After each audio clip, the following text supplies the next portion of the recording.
Faqat tashqi ko'rinishga e'tibor berish. Bu kasallikka chalingan odam o'zgalarning maqtovi, olqishiga erishish uchun tashqi ko'rinishni bezash bilan ovora bo'ladi. Buning uchun u butun kuch-g'ayrati, vaqti va mol davlatini sarflaydi. Ammo nafsining pokligi haqida qayg'urmaydi. Xato kamchiliklarni tuzatishga biror harakat ham qilmaydi. Vaholanki, inson qalbi Alloh taolo nazari tushadigan qarorgohdir. Muolaja uslubi.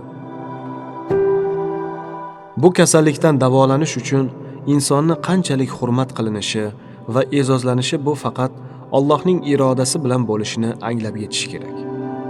Odamlarning unga bo'lgan munosabati va muhabbati faqat qodir Allohga bog'liqdir.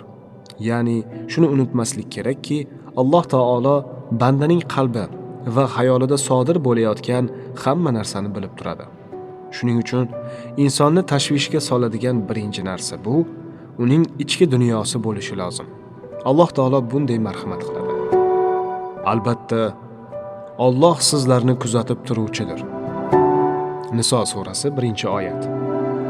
Rasululloh sallallohu alayhi va sallam Alloh taolo tashqi suratingizga qaramaydi, qalb va amallaringizga qaraydi deganlar. Imom Muslim rivoyati. Shuning uchun banda qalbini poklashga va odamlarni emas, balki Robbini muhabbatiga erishishga harakat qilishi lozim.